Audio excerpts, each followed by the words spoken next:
Hold on. I'm putting it back. Give me a sec.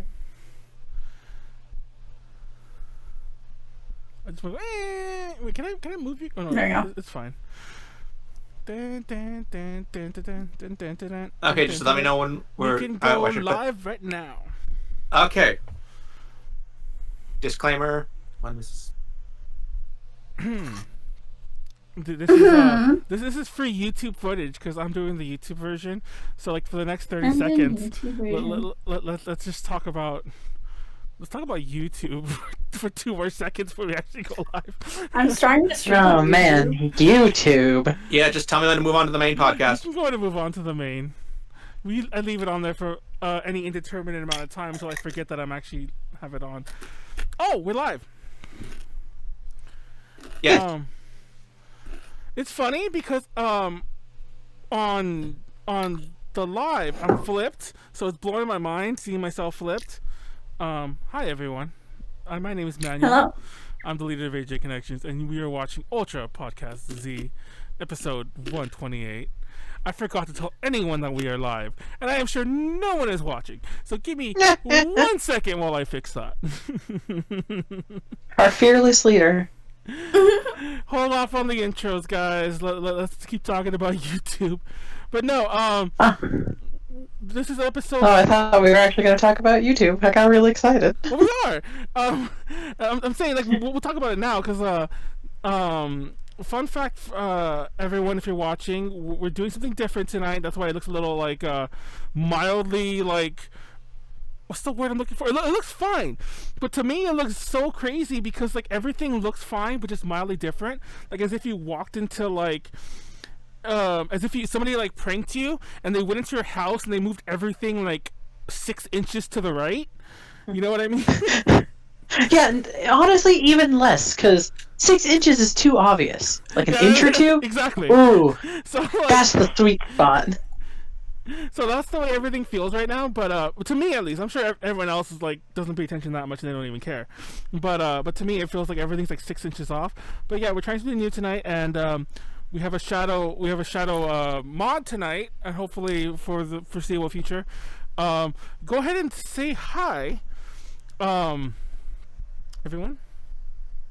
Wait, not everyone. Go ahead and say hi, Mr. JD, Mr. Taku. You can intro yourself first. Give me a second. I have to actually add my... Oh, wait, is it already picking up? No, it's not picking up my audio. So let me add that source into here. Oh, it's not picking up your audio. That's lovely. But JD, no, otherwise known as Mystery Otaku. there we go. Fixing my shirt, because that's professional to do when you're live. No, but seriously, guys. Okay, we're live. We're live. That's as live as we're going to be, guys. Ultra Podcast Z is live, episode 128. My name is Manuel, leader of AJ Connections. As always, joining me tonight is Nyaru. Go ahead and introduce yourself. It's crunchy, Nyaru. Crunchy. That's my intro. That's actually her walking. Those are her bones. She's that boomer. It's just like, like uncooked crackeroni. I mean, I said crackeroni. Uncooked macaroni noises is what I was trying to say. I called it crackeroni, which is apparently when you mix crack cocaine, into your macaroni and cheese. Don't do that. Janet, on that lovely segue, Janet, go into yourself. You're joining us tonight. Hi, I'm Janet. I haven't been on in a while. I've missed you, I think. I missed you too. It's crackeroni and cheese time, everyone. It's Ultra Podcast. It's Quarantine Blues. Quarantine Blues episode 6. I didn't even I forgot to say episode 6. But Quarantine Blues episode 6, Return of the Blues. I was going to put Return of the Quarantine, but technically that's not what we're going to talk about tonight. Because, yeah, like it or not, like, we seem to be exiting quarantine. Depending on where you live, that probably happened. That probably happened like last year sometime. But depending on where else you live, it happened like a couple weeks ago. Or today. As a Texan, it happened recently, which is stressful. Yes. Which is weird because I have been working from home for a full year now, And despite the fact that I work for a large company headquartered in Texas, there are still zero plans to have anyone come back to the office until at least after the 4th of July, and even then, on a voluntary basis. Although, I'm gonna be real with y'all, I don't know if I can go back to an office. I ain't gotta drive, I ain't gotta put on business casual pants. Oh man. You ain't gotta wear pants. That's the best thing about working from home. We talked about that before. Like, even if I get dressed up a little, it's like I can wear, like, shorts and a t-shirt, or I can wear, like, a dress, because a dress is the comfiest piece of clothing. One article, you slip it on over your head, you look way fancy, and it's comfy. But yeah, things are technically open here in Texas, and it's a weird time, because I now live in Koreatown, and everywhere in Koreatown's like, you should still wear a mask. Yeah, I mean, everyone should still wear a mask. Everyone should still be safe, even if it is open. Yeah, even if you have your vaccine, you should still be wearing a mask in public. You should be washing your hands regularly. You should not be congregating with people outside your home too much just yet. We're getting there, but We're getting there. Gotta be a little safe yet. Like, I think Just a little bit more. Yeah, I think Italy just recently announced that they're going on massive lockdown again. I didn't know about this till today, but apparently, like, Europe is having like a third wave. So hopefully that's not us coming up. But Can't have a third wave if you never stopped having the first. yeah, exactly. There you go. It's like, have you ever seen the graphs? The graphs never really went down. They just kind of like they started. They kind of wave, but like. It's like They were always continuing to wave up, exactly. is the thing. It's like they never went anywhere near, like, you know, any starting point anyway. We'll jump into that. We'll jump into more of that in a second. Let's get some updates going. What's new with everyone? Start with Nyaru. What's new with you? You're in the middle of your Patreon. You're in the middle of your partner's push. And I'm eating a quesadilla. You're eating a quesadilla? Yeah, buddy. Quesadillas are good. Yes, they are. I did chicken quesadilla with bacon, cheese, and lettuce. Have you guys heard about the new quesadillas that Chipotle's having, but you can only get them through the app?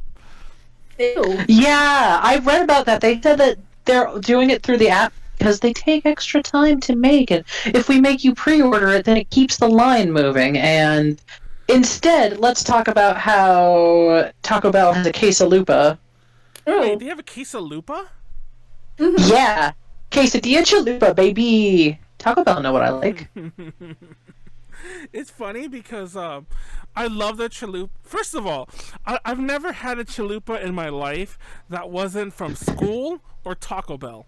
So if that's a traditional Mexican Hispanic food or something like that, then somebody school me on what a chalupa like really is, because both the school version and the Taco Bell version were vastly different from each other.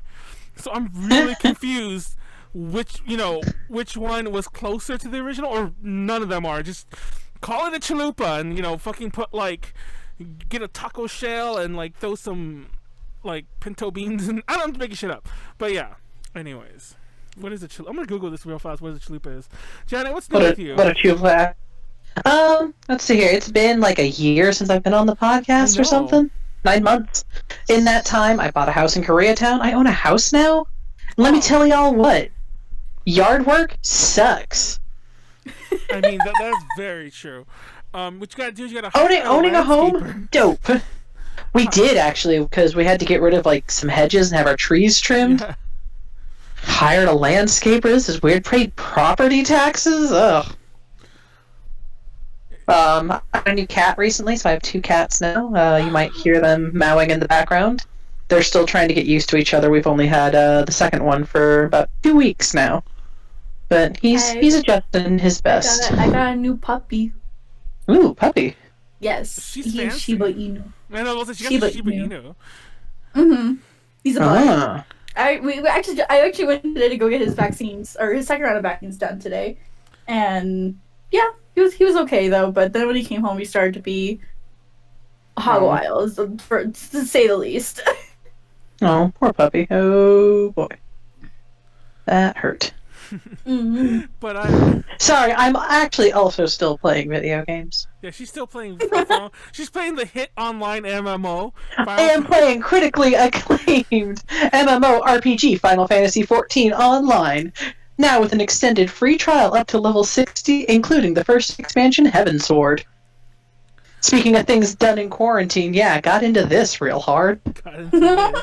Like, I bought some of the books. She's watching. I have like one of the soundtracks coming in from Japan because it comes with in-game items. What the hell? What has happened to me? Yeah, I will say, as a person who's played most Final Fantasies, there is a whole lot of like cool side content that references the older games. Like, I'm doing a raid right now based on the Evilise setting, which is Final Fantasy. 12. It's 12 and it's 12 in tactics, and it's dope. Like, we're fighting 12 in tactics bosses in this raid, and it's super cool. Honestly, it's a MMO that is surprisingly single-player focused, and it also has a pretty good story, and plays surprisingly great on a controller. If only they made better single-player RPGs. I mean, they're giving Naoki Yoshida, who is the producer for Final Fantasy XIV, who took it over during the Realm Reborn, and he's doing 16 and the next expansion for 14. So maybe 16 will be very good off the bat. Who knows? But but I will say Final Fantasy XIV is actually as good as all the hype says it is. I mean, and also you get to be a cute cat girl. It's did you be a cute cat girl in 11 also? Or yeah. The Mithra? Are they still the Mithra? Or Mithra? I forget. They're Mikote now, but yeah, they're practically the same. It's still the Mithra. They're still the Mithra, basically. Dude, 11 is still getting, like, content updates. Yeah, I started playing that last year because at one point, we get all the Square Enix press releases, and we got one for Final Fantasy 11, and I loaded it up, and I loaded up the press release, and I was like, what the fuck? This isn't 14? So I went, and the 11's still on, and I'm like, I'm gonna go start playing 11. 11 is still on, still really popular? Yeah. So, I'm not gonna argue with it. If 11's your jam, 11's your jam. 14 plays surprisingly good with a controller. A lot of people that actually play it on computer eventually break down and hook up a controller, apparently, and they're like, no, once you figure out how to deal with the controller controls, it streamlines a lot of clicking for you. Since we're talking about, like, I guess Final Fantasy Online now, 11 is like the antithesis to 14 at the very least, in the fact that it's not focused on single player. You have to get like a group together to like do much of anything. Oh man, yeah, no, a fair amount. This game was so focused on single player that you can buy a game skip to get right to the last expansion, and you can run dungeons with NPCs. Oh my god. What? That's weird. Which is great, because I had a friend who was moving to Japan, and she had to play at weird hours, and her internet was wonky, so she was, if everyone went to bed, she's playing on a North American server, and she was just like, well, I guess I'll run this dungeon with the NPCs. And the NPCs are surprisingly good. But yeah, it's wild. I've never seen any like single player game that's just like, what if, or multiplayer game where it was like, what if you didn't actually have to play with other people? And I'm like, then why am I paying a sub for this? Exactly. But I guess it's a neat option. It is handy if your internet goes bad. But my updates, I haven't done too much the past couple weeks. I'll just move on to... Oh wait, we changed the Final Fantasy 14 MMOs. Look, he's keeping up with the topics, unlike Manuel. I guess Final Fantasy. Unlike 05. Manuel. When are you gonna play Final Fantasy 14, Nyaru? That's the end game. You're missing. I don't see. Here's the thing. I've never been a big fan of like MMORPGs. I haven't either. This is the first one that has actually hooked me for more than like a month of free play. And same thing with like I don't know. It's just so really. It's because like I guess I have morals. I think. Well, I wouldn't say no one else has morals with this, but like. No. Okay, hear me out though, because there's like nowadays with most MMORPGs, I don't know how Final Fantasy works. I haven't really taken a look at it, but I just tend to avoid MMORPGs and gotchas in general, because I know Genshin Impact is like this, where it have like microtransactions. I try not to support anything with microtransactions, because I think that's pretty scummy industry. So I try not to like mess with that, because gambling is kind of bad. Yeah. Loot boxes are loot boxes. I will say there's a lot of like extra content you can buy for Final Fantasy XIV, but outside of your sub, there's not necessarily a lot extra you would actually need in game. So like if you buy the games and you pay your sub, you don't necessarily need anything out of the cash shop. The cash shop 100% is either potions to change what your character looks like in case you decide you want to be the cat girl, or clothes, or multiplayer mounts, which those are the only things I'm actually like, what if I buy a multiplayer mount? Or dumb emote. They put out an emote that I wanted, but it was $7. I was like, I'm paying $7 for a bad emote. I say I spend $7 for an emote pack. It's weird. See, but when you said morals, I thought you were going to start talking about, like, in-game brothels, and let me tell you what. Okay, that was a thing. You could do whatever the fuck you want when it comes to that. I don't fucking care. It's more just microtransactions. I'm just scared of that. It for what it's worth, Square Enix makes it really difficult to actually deal with the cash shop. It is the most unintuitive website I have ever dealt with. They're like, what if we made it really hard for you to actually give us your money? I'm like, do you want it or not, Yoshi P? And he's like, maybe. Hey, why would you say that? Anyways, no, not you in the chat. He was like mostly watching War and Losers, JK. No, it's funny. For those who just jump back, we'll talk about Final. I have a lot more to say about Final Fantasy in 1 second. But when Q came on, she's like, I'm watching silently. I was trying to throw up gang signs. But I did 2 things. 1, I didn't want to really throw up gang signs for obvious reasons. But 2, my first idea for fake gang signs was to do a 2 and a 3. I don't know if you guys saw why I was doing this. And I'm like, I'm a bad fake gang member. Cringe. A 2 and a 3, guys. I feel like 2 and a 3. I feel like an early 2000s MySpace, like someone in the Midwest who's trying to be like, who bought like hard. Yeah, exactly. It's like, look at me, man. Dude, we talk about that. We joke about the Midwest not being hard when the Midwest was like doing the most opiate. Dude, I've been doing a lot of like weird research, especially recently, quarantine research. I don't know what, not quarantine research, but like research because I have time because of quarantine. And and like I didn't realize like what a crazy like music scene a lot of the Midwest has. That just and how many things come out of the Midwest, like all these hardcore and like hardcore, screamo, emo bands, like a lot of it just starts with like the Midwesty type areas. Just blows my mind. Was it?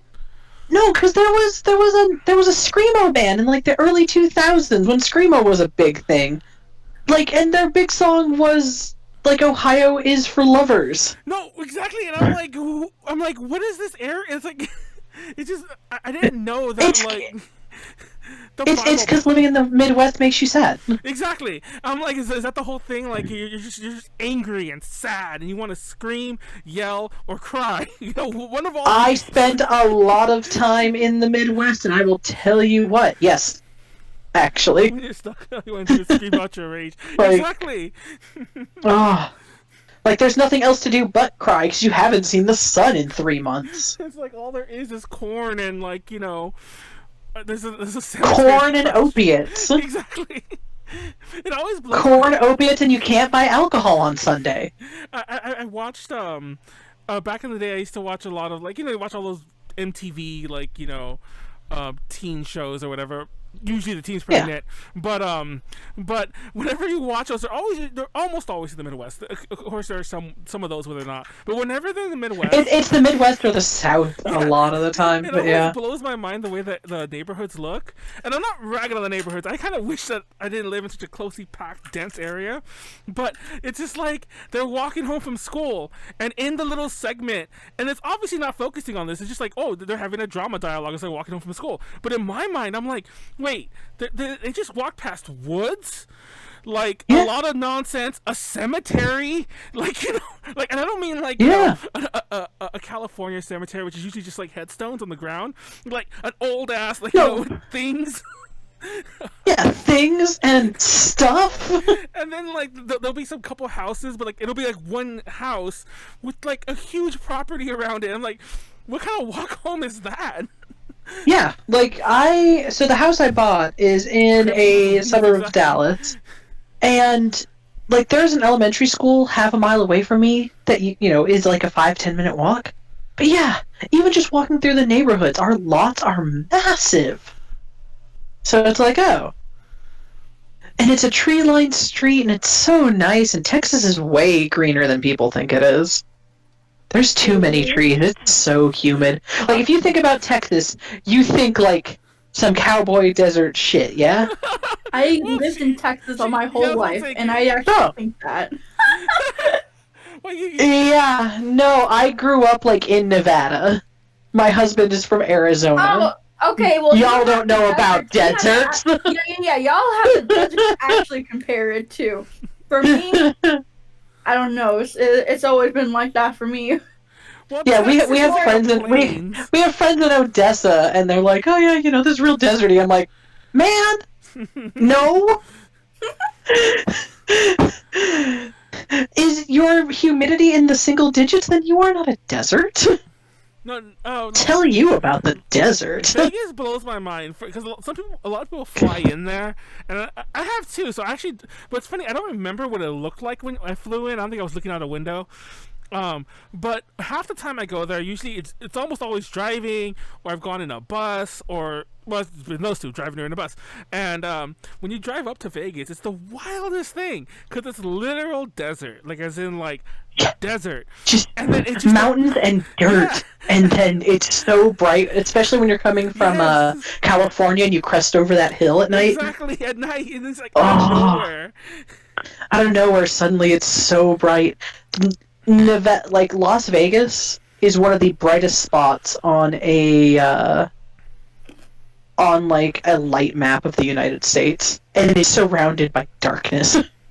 It's so wild how bright that city is. I miss Las Vegas so much. Let's all go to Vegas. Like, don't get me wrong. Having a big house and a big yard, kinda nice.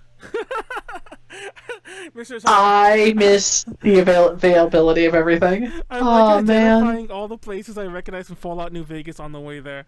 That's a funny task. Yeah, that's pretty much. Dude, New Vegas came out when I was in college, and one of my friends was really into it, and he was just like, so which of these places are real? And then when he came to my wedding, it was like the first time he had ever, you know, been out to Vegas and stuff, and he was like, oh, these are real places. I'm like, yeah, they're real places. Have you ever seen that Resident Evil movie? I can't remember which one it was. It wasn't the Nemesis in the first one, but it's the one where they fight in Vegas. Take a shot. Who redeemed take a shot? Why would you do that? It's actually funny because I was about to say I think there's a shot in here, and that's kind of nasty. I'm not gonna drink that one. I have another shot glass. By the way, that's my wench shot glass. I don't know if you guys have... I never talk about this on DTL, but my shot glasses all came from medieval times. And this one says wench, and this is my king one. And then I also have a queen and one other, I forget what it is. Like, probably knight. I don't know what the fuck. You want to know something absolutely insane? What? So I lived in Vegas for most of my life. I did not go to the Tournament of Kings at all, ever. I did not go to like anything like that until I moved out here and went to medieval times. Oh my god. First of all, And- there's so much nice stuff in Vegas. I can't believe you never went to. Remember I showed you that Chinese mall? I lived there. Remember that Chinese mall I went to that I think that. is closed down though? Like unfortunately. I 'cause have of been COVID. to the Chinese mall. There's one that has the Journey to the West like statues in front of it. I don't know if you remember those, but like there's like it's like Sun Wukong and all them, and I'm like, what the fuck? I want to see this. You know, like I've been to that mall, but I never noticed that. Like, you probably go there, just walk right past it. To you, it's just like Yeah. a random thing that's in front of the mall. Like It's like when people are like, "Oh, you know, you go do this all the time." Nah, man. Why would I do that? Like, people would come to visit me, and they're like, "Oh, we should go walking down the strip," and I forget. that it's not special to you. It's overwhelming. Oh shit. Like, I had some friends visit, and one of them was like, I always thought people like exaggerated Vegas, and it turns out no, they under exaggerate Las Vegas. And I'm like, yeah, Ooh. I guess I don't think about that because it's just been where I've lived since I was like 9. And now I live here, and I'm like, man, Vegas is weird. Texas is weird. Texas is weird. Texas is. Wow. There are things about Texas that are dope. There's a whole lot that isn't, though. Oh yeah, for every dope thing there is probably 20, There's like- 20 there's things like- that are wrong. Yeah, there's like 20 whack things. I'm like, oh, this is dope. This is dope. Oh man, here's all the whack. Well, it's hilarious because we're like literally half hour in. So let's circle that around to one of the reasons why Texas might or might not be dope. We'll hold the judgment off for a second. But the topic was supposed to be quarantine. I totally realized that we were just chatting. It's like we kind of lost we lost the goat a while ago. But it will be a bit more loose. We'll go back to loose shit. But I want to talk more about loose shit. That was a very good mom thing that you missed there, by the way, Nyaru. I'm disappointed in you. That you missed a very good your mom's eating. Anyways, that was bad. I'm hungry. Anyways, but no, quarantine blues. I mentioned because Janette mentioned she hasn't been there since last year. Now, if you remember when the quarantine first started, almost exactly 1 year ago, it's funny because I wanted this episode to come out earlier in the schedule, but it kept getting delayed because we skipped a week. Then I wanted to do the Pokemon one first, and it turned out that I delayed it enough that now it's pretty much exactly a week. I think it happened 2 or 3 days ago. It's when like most Yeah, places I fully was- locked down. Yeah. I was listening to NPR because that's what I do during work now. I just leave Alexa on with NPR and I like write code at home. But yeah, they were like, "Where were you when quarantine happened Yeah. a year ago?" I'm like, "Oh no!" And that was not really my intention because I for some reason I didn't remember it being that defining, like not defining, but like that like everyone's locked down. But it was, and I forgot about that. Like, you know, I forgot that kind of happened.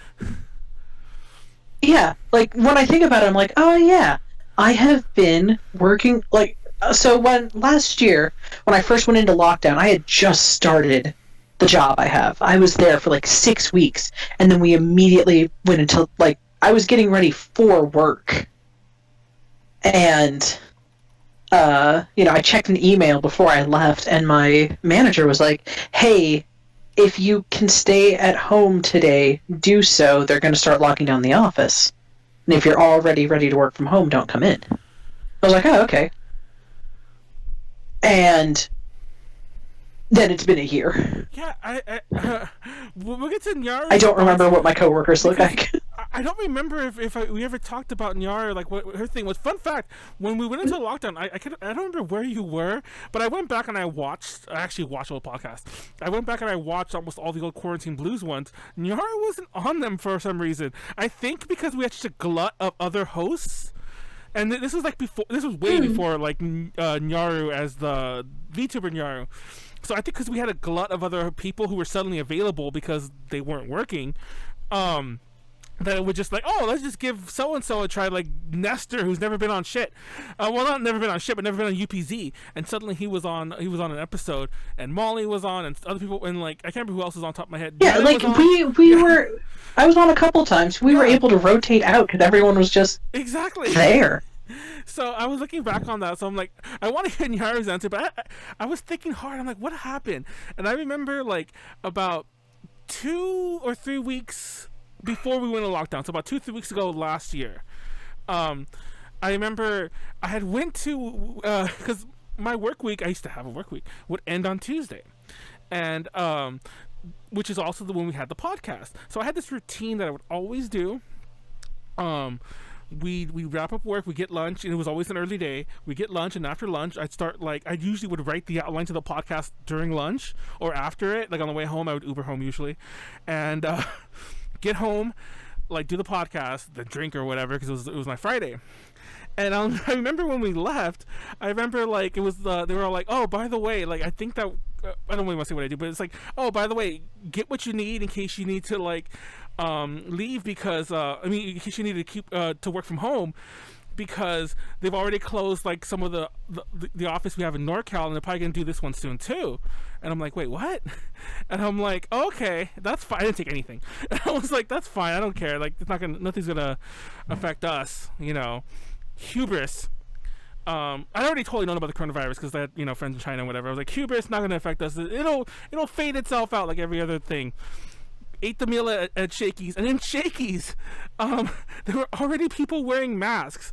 I'll never forget that was the. By the way, I went to Shakey's for one of the defining yes, moments. I'll never forget that. I was like, should I be wearing one?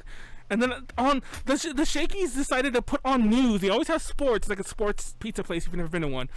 And they put on the news. It was all about like the coronavirus, like San Francisco's in lockdown and so on. And I'm like, I don't want pizza anymore, guys. I'm gonna go home. Like, I don't know. I'll never forget. Because like when right as like I came back from Tokyo is when all of that shit started happening. That's what it was. Yeah, I remember because you were like AWOL-ish for a while. I remember. Yeah, no, I was in Japan for I think for Love Life. No, yeah, I wanted tickets to Love Life Fest, so I went to go see that. And I remember like before leaving on my trip, like I heard about it, and like my grandma was like very worried, like don't make a stop in China. That they're sick over there. And I'm like I don't have a layover over there. It's fine. I'm gonna be okay. The only layover I have is in Denver and in Vancouver. That's it. That was my only 2 layovers. And then, I go there, like, no one, people always wear masks in Japan, so, like, I felt relatively safe. I wore a mask, like, when I was still over there, and then I came back, but I didn't wear a mask on the plane or anything.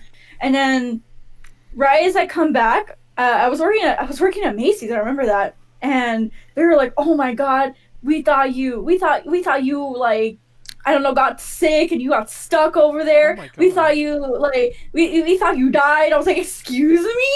Jesus. Well, they were all like old grannies too, so please excuse the boomers. I'll give them a pass on that. But like maybe because it was February. No, like a couple of weeks later, they shut down the mall, and then we were like one of the last stores open. We were just prepping everything to like shut down, and it was funny because like I asked my managers a couple times a couple weeks before we shut down, can we wear masks?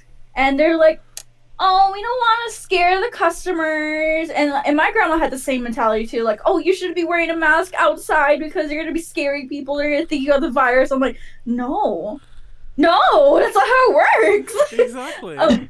I should be scaring them. Then they'll stay away from me. Yeah, they'll stay away from me. Exactly. I don't want no one coming near me anyways, shit.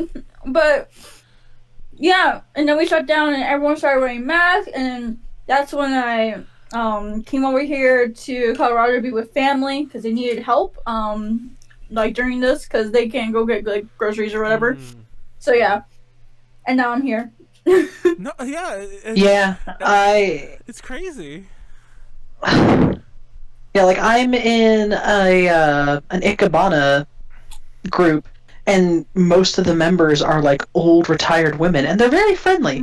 But like this went down, and I'm like, oh no, all my Ikebana grandmas are gonna get sick. Oh my god! Oh no, they are all fine, as far as I can tell. Oh my but like gosh. trying to explain like virtual meetings to them, because they still want to do meetings, but it's like, we got to do them virtually because we can't meet because I especially don't want them to get sick. Mm-hmm. Like, if I get sick, I'm gonna be annoyed, but I can work from home. I'll likely be okay. What's Ikebana, If they for get those sick, who don't know? Ikebana, for those who don't know, is the Japanese art of flower arranging. There's technically like over 1,000 schools. The biggest and most common one in America is called Sugetsu because it's the least strict of the schools. I didn't know there were different schools. I've heard that. I've heard of Sugetsu. Yeah, there's over 1,000. There's like, I think maybe a dozen big schools. Ichio, Sugetsu, Ikenobo, handful of others. But the biggest and most popular ones are Sugetsu in the West because some of the schools have like restrictions on what flowers you can use and what like vases you can use. Mm-hmm. I died. It gets pretty intense. But yeah, so like most of the people in this club I'm in, are just old retired ladies, and they're nice. But I was just like, oh no, oh no. Oh no, my grandma friends. Well, And like I work for I work for like a healthcare company. Well, a pharmaceutical company. Oh my gosh. And yeah. So like in November even, they were like, "Hey, you're not going to be working in the office until like after the 4th of July." And this was November still. Mm-hmm. That's insane. Well, So it feels wild when I think about it. Because, the vaccines are rolling out, which is good, and apparently I'm eligible, so I registered, but, my Gotta mom's wait. like, when should I visit? I'm like, when you have the vaccine. They just opened up everything. I don't want you coming out here getting sick. Because, I don't want people going out and getting sick. yeah. Like... It's spring break, which is one of the 100% one of the whack things about Texas. So Texas opened. People think partially because we had that terrible snowstorm that we were woefully unprepared for, and like 60 people at least died just because of that. So a lot of people think that part of the reason why Texas reopened is to get the heat off the governor about that nightmare. That's definitely why. I would say it's part of it. I think the other part is spring break is like happening right now. So now we're a spring break destination. Very similarly, California has all this bullshit with its governor. I don't know if you heard about all that. To be honest, I'm not too well versed in it. It's like I'm not really. It's nothing as crazy as like as that. Oh, like, Newsom having like dinner at the French exactly. Laundry and shit. So yeah, so there's all this nonsense with our governor. So like, I think we're in the middle of a recall election. Fun fact, and of course, like when all that hubbub starts really starting, it's like, hey, how about I just let everything open too? And then I think one of the other reasons is to kick people off of unemployment because you can't claim that's everywhere too. Yeah, that's everywhere. Yeah, because my mom's like, oh yeah, they're going to start opening the casinos up more. And I'm like, that sounds like a nightmare for tracing. But to counter that, so I had some friends that lived in Perth, Australia. In the U.S., have we ever done tracing? I don't think we ever did. No, I think on like a small scale, maybe. No, for those that don't know, like obviously this will never fly in the U.S. But for those that don't know, when people talk about contact tracing in other countries, usually when you go to a place, like there's basically there's records of you going places, so you can't even really lie. That's usually. But it's all on the honor system here. It's like, where'd you go? I ain't saying shit. They can't do anything about it. There you go. There goes your contact tracing. It's like, if you basically it's like tell them where you went, or I just think it's all ridiculous. I don't know. Yeah. So to counter that, my friends that moved to Japan lived in Perth, Australia before they moved to Japan. Perth was super good at contact tracing. Perth was super good with dealing with lockdowns. Like they, like everyone else, had a lockdown for a while. And I think theirs was maybe a couple months at best. But they took it seriously. And then, like, they were going to restaurants and having concerts and conferences again. People could hang out and do things. And then, right as they were getting ready to leave, one guy had coronavirus. And they shut the whole state of Perth down.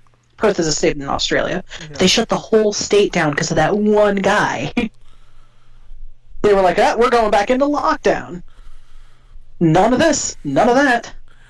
Yeah. And everyone just agreed, and then 2 weeks later, they reopened again. And it's like, yeah, if... It's so simple. It's such a simple process. But no one we could have. Yeah, we could have. We could have been like them. But you know. Oh, I was talking about this with some friends. I'm like, if Trump had actually done it, and just been like, oh, we're going to have such a beautiful lockdown. Just beautiful. All you beautiful people, we're going to be so strong together. Yeah, exactly. Just going to do this so big, so beautiful. And in 6 weeks, you beautiful people will reopen this country. Had he done that, I would have been like, yeah, all right, I'm on board. Make America great again. Trump train, whoop, whoop. I would have given Trump so many ass pats had he just been like, we're going to lock everything down. We're gonna close up everything. Everyone's going to stay home. We're going to cancel rents and mortgages for a bit so that you folks don't got to worry. Can you imagine? Ugh. That's a crazy couple of months. Universe. Yeah, that's a crazy alternate. And he could have said it, and if he had said it, I think people would have been like, yeah, let's do it. And I would have been like, yeah, this is the smart thing. He's right. We actually got to listen to him for once. He is correct. Do what the man says. It's crazy. Obviously, the biggest issue is like the idea of more like personal freedoms. Obviously, people are like, oh, I don't want contact tracing. Some people will know where I'm at, which is a stupid concept way beyond the scope of this podcast, so we'll just leave that there. But that is a real thing. And then somehow, through the magic of the U.S., well, the magic of like kind of everywhere, but like the U.S. and the West especially, there's been this weird thing where somehow a virus, a pandemic, becomes politicized, and that just blew my mind. That was right. That it literally, like, yeah, look at the radical left and their coronavirus. Yeah, that makes sense. Yeah, just keep going, keep going. Wearing a mask actually ruins your lungs. I'm like, man, I wish. I don't know, man. It just blew my mind. God. And like, I feel we'll come back to funner topics, but have any of you guys had that friend? And I'll admit, like, I should back up and say that, like, I was a little skeptical of like, you know, it's spreading. And I never thought, like, oh, it's not deadly, it's not, they're lying. I never thought that. I just thought that, you know, it was going to be like every other, like, you know, I wish it was like the flu. Like, the flu is serious, don't get me wrong. You should be getting your flu shot every year if you can. But yeah, but, when they locked down, you know, just do it. Like, everyone was still looking at their con season going, well, this will be fine. I know, like, people were still, I regret those cons that just, instead of canceling, they just moved to later in the year. Because, like, I called that from the get-go. I'm like, okay, like, all you spring cons that move to the fall, you guys are really stretching it there, you guys. But, I don't know. But I was going to say, like, I had so many friends who were like, the virus is fake, it's all, like, you know, it's all BS, it's all, like, you know, mask kill your lungs, whatever.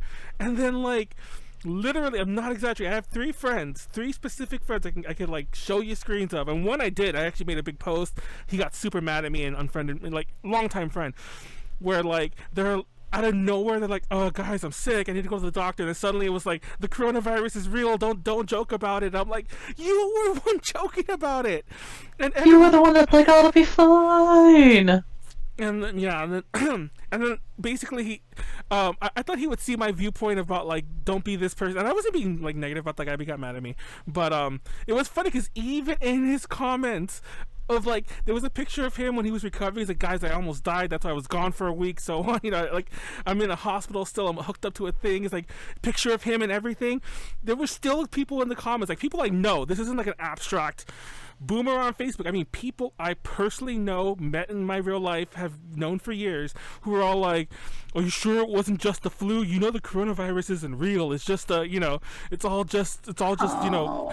These are people I know, and I'm like. What, okay, you can't fix that. Like, how do you fix that? I like even today still. Like, I got my taxes done over the weekend, and you know, we went to an H&R Block. We got our taxes done, but like, you know, a couple booths down because they were only seeing like 2 groups of people at a time. So you know, we were all spaced and everyone was wearing masks. This lady was like, "Well, I'm not going to get the vaccine. I don't care. It's not real." And like her tax guy's like, "I had it and almost died." She's like, "You had the flu." No, like, I can't. Like, what do you do at that point? Have you seen this is more the abstract. Have you seen the people who are like at certain rallies and stuff like that, and they're all like, there's tons of them, but there's one I always remember. This dude had a shirt on the back of his shirt it said, my son died of the coronavirus and I still think we should open. And I'm like, okay, at that point that person cannot be like what do you do there? Yeah, how do you level with that? Yeah, it's just like I know people that are like, "Oh, well, you know, all these people, they're coming to visit here and doing this and doing that," and they're still like going out and traveling and like eating out and stuff. Like, you're not helping. I don't know. Like, in the last year, I think I have eaten at a restaurant like 6 times. I've eaten, and those were probably all bad ideas. Like, I've gotten takeout 99% of the time over the last year if I've gotten food that wasn't something I cooked. Yeah, I haven't eaten. Well, first of all, it's impossible to eat in a restaurant where I live, like inside. Well, now it's not. It literally just lifted like yesterday, but like literally yesterday. But the one time I ate at a place, I still ate outside. And I remember even then, I was like, first of all, I didn't really like the idea of eating outside. Like, it was kind of an uncomfortable setup that this particular place had. And I was like, yeah, I don't even want to do this. And also, if I'm if I can't eat it inside anyway, I must just go home, you know? It's funny because like to move on to a bit more of our like, you know, quarantine coping mechanisms. There's this bench, and I mentioned it many a times in passing, like on our DTLs and other streams. There's this bench that's like outside of this little plaza that has the McDonald's, a Chinese food place, and some other like restaurants. And I think it's just a bench, but it's because it's like, if it was ever meant to be for this bus stop, it's way too far away from it. So anyways, this is a random bench, and I like to sit there and eat. First of all, nobody ever catches that bus at that stop. It's like right by my house. I've never seen anyone catch it. And like the bench is always empty. So usually that's Manuel's like restaurant. I'll get food from that plaza. Like there's a Mexican place, there's the Chinese food place, there's Domino's. I never gotten Domino's, but I've gotten everything else pretty much, and I just sit there and I'm like, look, I'm eating at Manuel's. And then I don't want to sit by myself. I'll go there with my roommate, or I'll see a friend, and we'll like he'll sit at one end of the bench, I'll sit at the other, and that's Manuel. That's the closest Manuel's ever gone to a restaurant in the past year, and that's wild. Have you eaten at restaurants? Yeah. Have you like been able to go there? Like, I'm not sure. The first restaurant I went to, like when things started getting a little bit better here in Colorado, was I think it was like a Texas Roadhouse, actually. It was right outside the IKEA. We had to go to IKEA because we needed some furniture, and they didn't have it available online, but they had it at the store, so we had to go to the store to do it. But after that, and it was like IKEA's like an hour and a half away from us, so we were hungry, and we didn't want to eat like fast food because you know that's all we've been eating for like a couple months, and we saw like the the Texas Roadhouse is open. And we just went in there, and there was no one in there. It was only the servers. So, I mean, it was okay. That was the first time I ate, so that was like, I think in the summertime, I think. So, February, March, April, May. Where was this? Like, maybe 4 or 5 months. Like, maybe 4 or 5 months after the pandemic started. And then, my most recent restaurant visit was to Cuda in Georgia, when I went to go visit family. But that was like even like 4 months ago too. Yeah. Yeah, I went a couple months ago, and on the one hand it was nice, on the other hand, if it was later in the day, I don't think I would have gone. Because like we caught it right before the dinner rush. Like we went at like 4 p.m. Yeah. So the place we went to was just empty. And as we were leaving, it was starting to get packed. I'm like, ooh, time to get out of here. Oh. Yeah, like...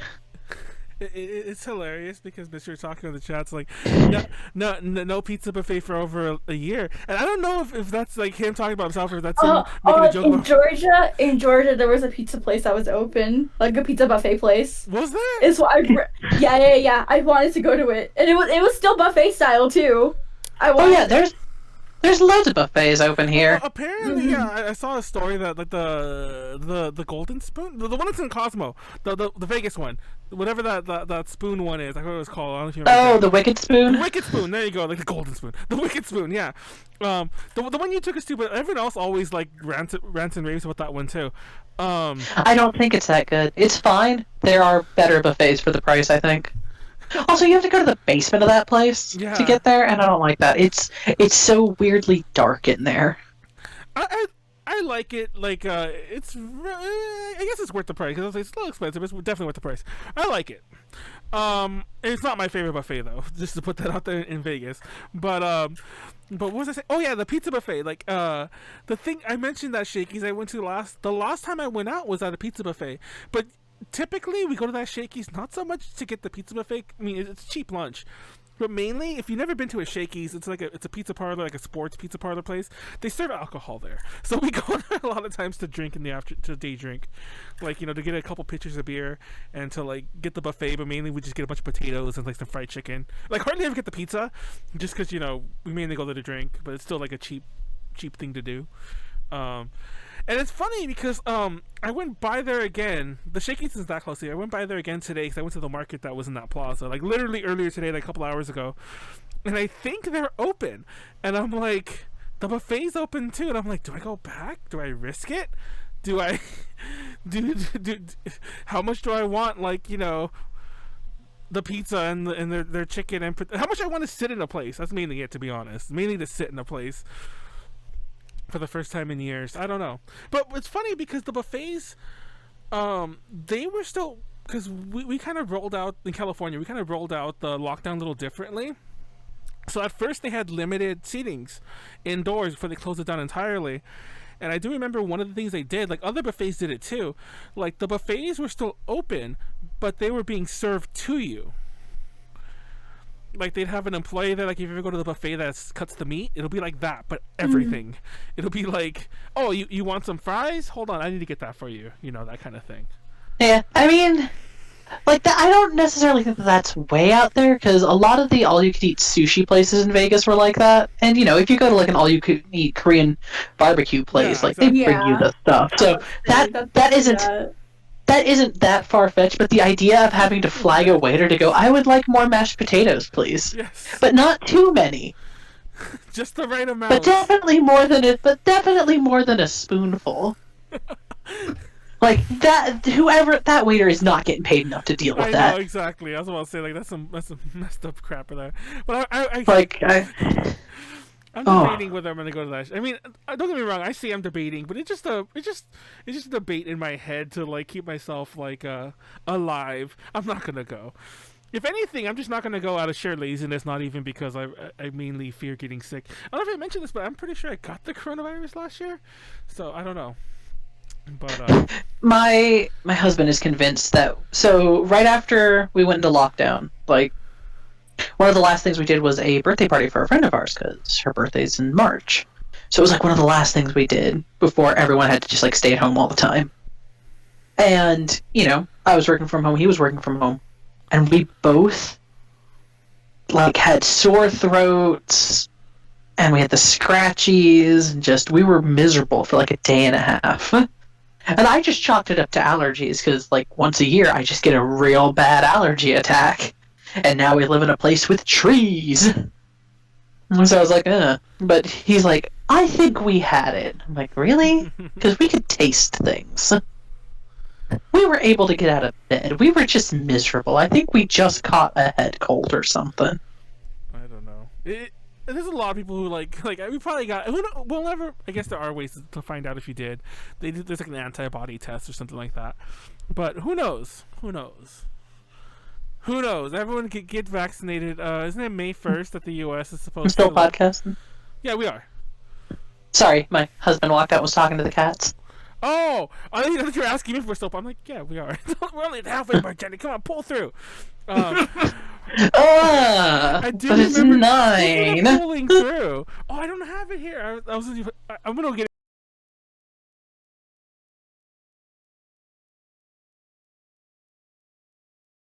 into the market to buy a pack of yeast for the thumbnail today, so I can buy a pack of yeast. Why didn't you just text me? I have like a jar of yeast in my house. I would have taken a picture. It's actually funny because I do have a yeast. I do have yeast like living in the kitchen, but for a lot of reasons I don't want to move it because not because I'm like, oh, if I move it it'll die, but like I'm always afraid that if I bring it in here I'll forget it and then I'll leave it here forever and it'll die. Then it'll die. But we are like we are keeping our yeast. But I got a new package literally yeast. just to take pictures of it for the thumbnail. And but yeah, remember my bread rant? Oh God! You went on for an hour. So mad about people making bread. No, it's funny because It's still not that chilled out? day. Yeah, are you chilled out? You chilled out about the bread? No, it's funny because that was one of the episodes I went back and watched. By the way, I think that was a third. If anyone wants to go back, I'll link it on YouTube. But in case anyone's wondering, I think it's the third Quarantine Blues one. And I went back and I was watching that one. I'm like, I don't remember why I went so crazy. Don't get me wrong. I still believe in most of what I said. But I don't know why it made me so irrationally angry. And like I think because at the time everything was just real weird. Yeah. And being angry at bread was something like you could control. Exactly. I'm just like, but it's funny because you can even see it in there. And I remember, and it took me back to that moment. I remember like I was shaking, like you were so mad. You were like, I'm shaking. I'm so angry about bread. And we're like, why? It's just bread. It ain't that deep. No, because to be honest, I'm still not sure why. Part of it was also, this was the smallest part of it. Part of it was also, it was an extension of like, because if you remember, yeast was sold out for the longest time, and part of yeast is still kind of hard to find in some places. It's real weird. Well, thank God the market the markets, because I go to a couple. The markets I've been going to have mostly been always stocked. Thank God, like. The past like 6-8 months or so on everything. Like if you want to go too crazy, even though in front of one of them there's still like some lady selling sanitizer on the street, and I'm like, who would buy it from her instead of going inside the market? Like I doubt she's undercutting it. She probably isn't. She's probably charging you more. Blows my mind whenever I go to this one market. It's a Food for Less somewhere. But anyways, I miss Food for Less. Yeah. But yeah, I think part of it was the extension of like back when the markets were like out of everything. Remember that? Like when like you go in and it's like, oh, all they had was like a pack of cheese and like I would like to state that Texas just went through a very, very, very bad snowstorm and markets were again out of things for like a week. It was real weird. It's like, oh, all we have is Vienna sausages and cheese. It's like, let's make this happen. Implying there was even still cheese. That's a good point. No, like right afterwards. So before the snowstorm hit, I had the foresight, like the Friday before. I'm like, well, I have to go pick up groceries anyway. I'm going to do it in the middle of the day when it's warm enough. And I live by like 4 grocery stores now. I live within like a mile of like 4 or 5 grocery stores. I'm like, I'm going to go. I'm going to pick up things. We had just bought like a camping stove to do hot pot and Korean barbecue at the house, which is a new quarantine thing I do now. Oh, I've done it a couple of times too, actually. It's fun when it's at the house, so but I was like, this way, if power goes out, 'cause we have an electric stove, because that's just what you have in Texas for some reason. But I was like, if it gets down to it,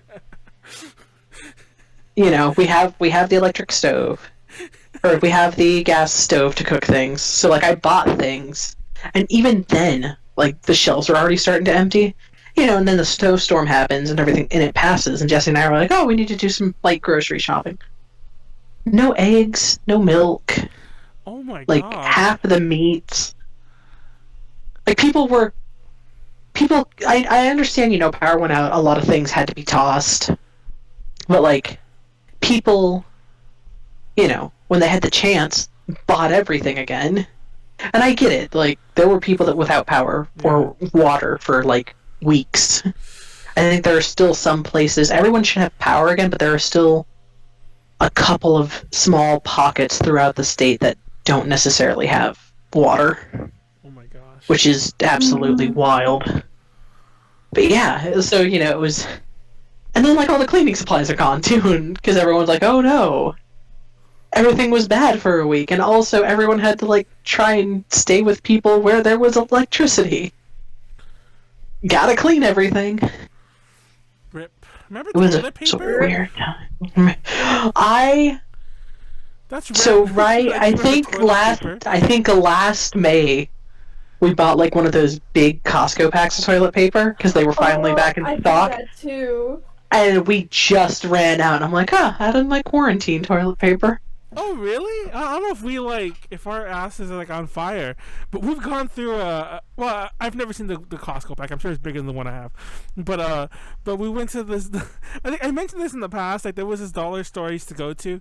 It's like one of those hole in the wall dollar stores though, and these and Oh, like, I love those. yeah, but they had like a mountain of toilet paper. And I remember like I remember I went there and like this was like weeks before a couple weeks before like the lockdown, but I'd already heard like, oh, in Japan you can't buy toilet paper anymore, you know. So I was like, So I bought like it's kind of hard to explain, but I think there's 12 in a pack, and then the packs come in 4, so there's like 48, and it's this big thing that I don't think you're meant to buy like that. They just ship it to the store like in a pallet like that, and this store had like them up pretty high in a corner of the store.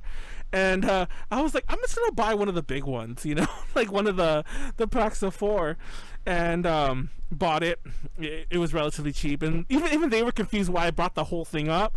And I'm like, it's just easy to carry. Just charge me for it. It's 48 of. I think they sell it by the 4s, you know, like the 4 smaller packs. But So you bought like you bought like a case, yeah. Yeah, so I'm like, that's probably how big the Costco thing is. But TLDR, we went to that pretty fast. I don't know if like we were just like being no pun intended, we're just being assholes because we had so much toilet paper, and we already kind of had some already that we were just like, yeah, we don't need to hoard this. And did any so when quarantine started here, like a bunch of the restaurants were selling, you know, like the family packs and, you know, groceries and stuff. Did any of the ones near you also sell toilet paper? Because 100%, a cafe down the street from us, from my apartment, had a pack where it was like, you know, pastries, milk, eggs, toilet paper. no, And I was like, well, I need milk and eggs.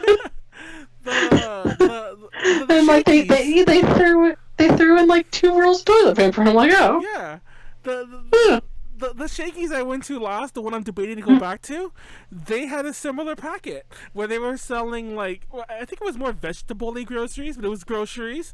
Actually, there were eggs in there too, but there was groceries, milk, eggs, and vegetable-y things, and then 2 rolls of toilet paper. I think it was pretty much the exact same pack, and it was like, what? yeah, the fuck? 2 rolls of toilet paper. So the weirdest. So a couple of weeks ago, because you know we bought this house and there's windows and we have mirrors to clean. I was like, oh, the previous owners left like some really, really, really bad Windex here. Like it's the Windex with vinegar and it's garbage. Don't buy that. Oh shit. So I was like, I need to actually buy some decent glass cleaner. I had to go through like 4 stores to buy glass cleaner. Like the things that are weirdly out of stock, because I mean supply lines are still weird. Yeah. Like you still can't post EMS from Japan. I still can't go through the post office to send things to England. Like it's DHL or hope on a boat. Yeah, FYI, I only found this. Well, I mean, it's kind of obvious, but I remember like I was waiting for a bunch of mail stuff too, and I was like, "What's going on?" Almost every mailing service, like the cheaper ones, almost every other like international mailing service, is majorly dependent on commercial air travel, and because that's either international commercial air travel, and because that's pretty much non-existent mostly, or very very very very very very limited. That's why nothing's happening. Like no one's going. There's not like hundreds of planes every day going. Well, probably thousands every day going from to Japan. So that's not going to happen for a while.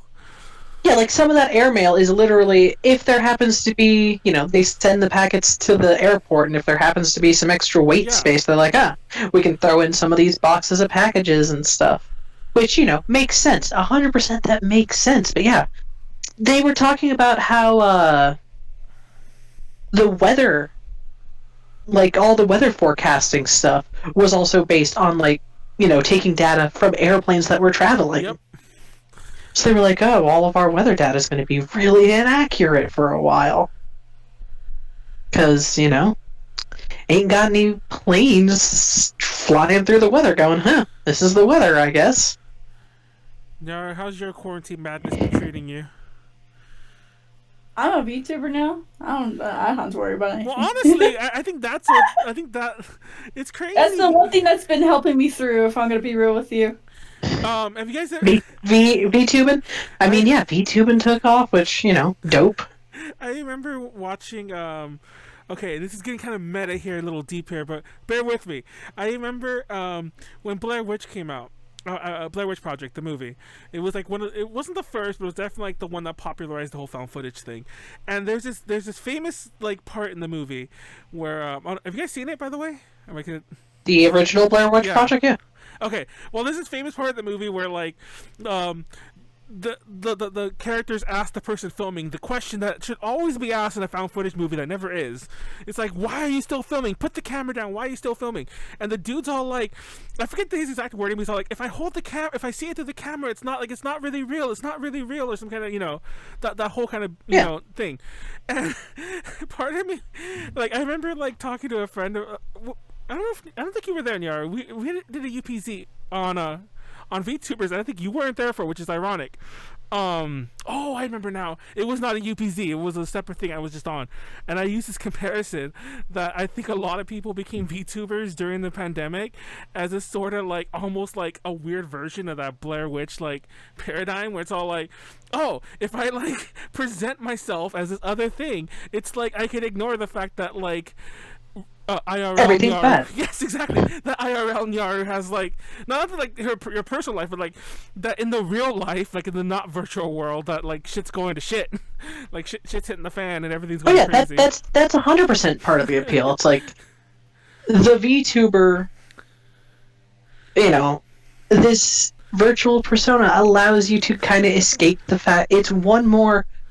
Things aren't real. Maybe things aren't that bad. Yeah. Is that part of it for you, Nyaru? Are you able to escape? Yeah, I'll be real. I'm able to escape and just forget that I can't go outside. Yeah, it's like, look, you're Nyaru. You could reach thousands of people like that, whenever you want. It's like, there you go. Mm-hmm. Yeah. I mean that's why, like, remember how Animal Crossing came out at the perfect time? Oh my god. Okay. And everyone put in like 500 hours immediately into Animal Crossing? A friend of mine is just getting into Animal Crossing. Oh. And do you remember what it was like when it first came out, though? Like, oh god, that first week. It was magic. The first magical week. That first magical week when we were all trying to unlock KK Slider. Yes. Oh my god. First of all, because there was the people who were doing it like legit. Who I'll admit I was one of them. I've been time skipping like crazy, like a bit more lately. Well, now I'm playing normally, but for a while there I did. I have not turned Animal Crossing on in months. No, to be fair, there was like they don't move out anymore, so it doesn't matter. I was gonna say like they don't move out if you don't let them, so you don't have to worry about that. Like I'm scared to turn on my 3DS because I'm pretty sure half of them will be gone. But there was a 4-month period where I didn't touch it, but I have a friend who's getting into it now, and I'm like, you don't understand. It's like that first week of Animal Crossing. It was like the first week of like Pokemon Go, like before like everyone stopped playing it. It was magical. It's magical. Everyone just like I would play Animal Crossing every day for like 5-6 hours a day on top of working and packing. Because, like, that's just what me and my friends were doing. And that's part of the reason we play Final Fantasy now. It's like, you got nothing better to do. Here's a thing to do with your friends where you can also dress up your character and have a house, if you're lucky.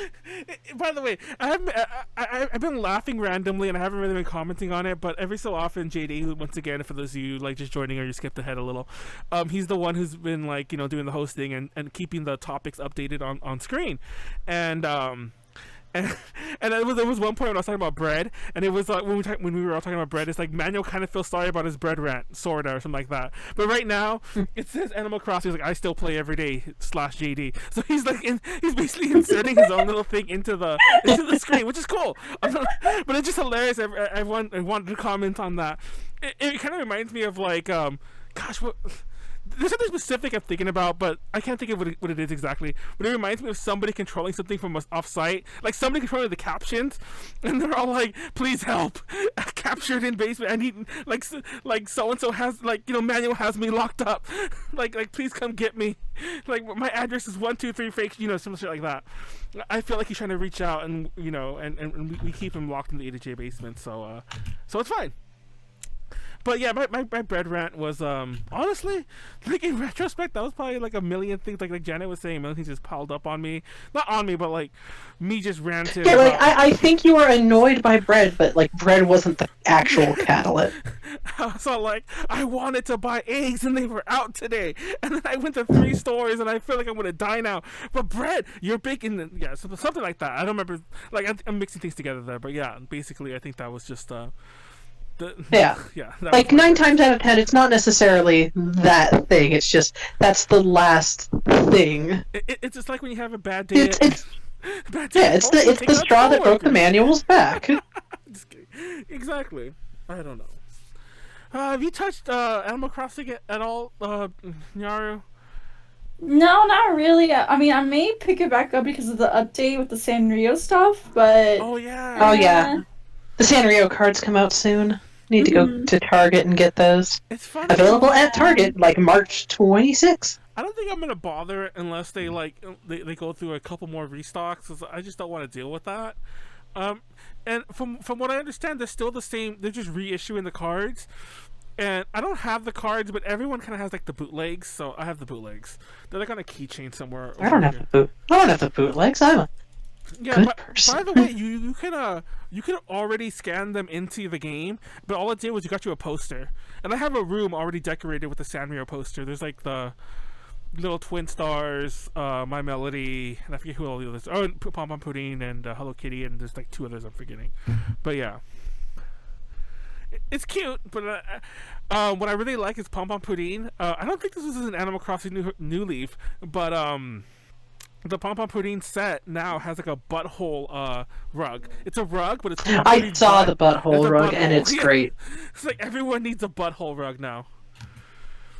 Would not be against a butthole rug in real life. I mean, does that exist? I feel like I want that too. Yeah. I've seen people like on like TikTok and IG. They'll show how a lot of people got into like making rugs. Yeah, I wanted to get into that. I've seen people do that. Yeah. Speaking of quarantine things, like beyond bread making, I got real into plants. There is like a couple dozen house plants in my house. I've got seedlings because I can actually have a vegetable garden. Oh my god. I got back into like embroidery and sewing. I made a Snuggie one day because I was cold and my cat kept stealing the blanket. I didn't want to disturb her. Cat things. So, I made a Snuggie. Like, did you guys get into any weird quarantine crafts beyond bread? Drawing more, definitely. I got like a tablet for myself. Oh wow. I'm actually using it right now. It's funny, like I kind of did a couple like half things. Like one of the bigger things, and I remember like Molly's made fun of me on various streams before because she was on the. I was talking to her on the phone one night when I bought all this shit. Like I went mad when like the first thing I'm like I'm gonna start recording music from home. Like I guess I've done that before, but I was like I'm gonna do it like because I have all this time in the world now, you know, because everyone swore they were gonna do like a create a masterpiece while they're stuck at home. And so I bought a ton of instruments, like a crap ton of instruments. And most of them I haven't even touched, I'm being honest with you. I started playing various amounts of ukuleles, and I did record a couple things, so I'm not going to say like it was a total wash, but I went crazy. And like Molly always makes fun of me because one of the things I was gonna do, she's like, I'm like, I want to buy this didgeridoo, and she's like, you do not need a didgeridoo. That's how insane like and like specific my instrument buying was getting. Like no, I could have bought a guitar. Actually I did buy a guitar. I bought an acoustic bass, like not a stand-up one, but like an acoustic guitar, you know, for a bass. And but beyond that, most of these were like weird instruments. Like I bought an erhu, I bought like, you know, a bunch of ukuleles, bunch of percussion instruments. I was gonna buy the didgeridoo, a couple woodwinds. I bought a lot of shit that most of which I've never touched, and I have a pointless collection of instruments that's like, you know, I don't know what to do with. I'm probably gonna donate somewhere. Like when COVID kind of dies down, I'll give it to a school or something. Like here's a bunch of instruments. Like give it to a kid. Go throw it at the kid. Throw the instruments at the kid. I'll just do that. I'll just drive by a school and throw instruments at children. That won't get me arrested, right? Hello, Snacks. What are you doing here, Snakes? Didgeridoo. I mean, to Molly. No one's made that joke to me. Didgeridoo. I wish somebody had. Thank you for making that man, joke. yeah, that's actually that's good. Wow, better than whatever I had in my head. Wow. But yeah, I didn't get it. I didn't get the didgeridoo. Consider you get a didgeridoo. I bought a toy piano, which took me forever to find one I wanted. Like, consider I still know Australians and I can get you a didgeridoo. Give me a didgeridoo. I don't know about, but you know how hard it is to find an actual toy piano and not just a piano that's a toy. Wait, how do I say that? That came out weird. But you know what I'm trying to say? Like, yeah, it's a real like the actual instrument and not yes. like what they give toddlers. Exactly. That was so hard for me to find. I didn't want to spend a crap ton of money like going through like a very, very specific site. So I was trying to find one like, you know, on eBay, on Amazon, on other music sites, like more popular music sites, like, you know, that sell instruments, and it was so hard for me to find one. I got one eventually, but that was probably my more interesting buy. Is I'm like, I got a toy piano. I've wanted one of these forever, and I have not touched it either. But anyways, one day, or I'll throw it at a kid too. So yeah, what else is on the docket about?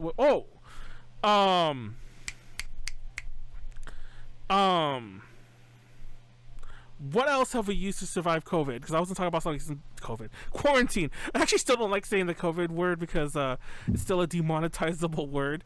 Like I keep that out of all the. Is it really? It still is. Because whenever you put in that word anywhere, it's like putting in other controversial topics on YouTube mainly. Because if you put it in on YouTube, immediately your video will have like to learn more about COVID because they think you're gonna like make something about like COVID isn't real. They'll put like to learn more about COVID and have links off to real things, you know, like to like things to learn more about it that are, you know, not a crackpot. So yeah. Oops, I said the no word. It's like the other no word Twitch words. But yeah. What else have you guys used to, like, you know, to any new TV shows? Any things you watched? Any things you like? The Selena series is pretty interesting. Oh, did you watch that? Is it good? I watched the first. Yeah, it's actually pretty okay. As a Selena fan myself, it's pretty good. It's a good watch. Did you guys watch WandaVision?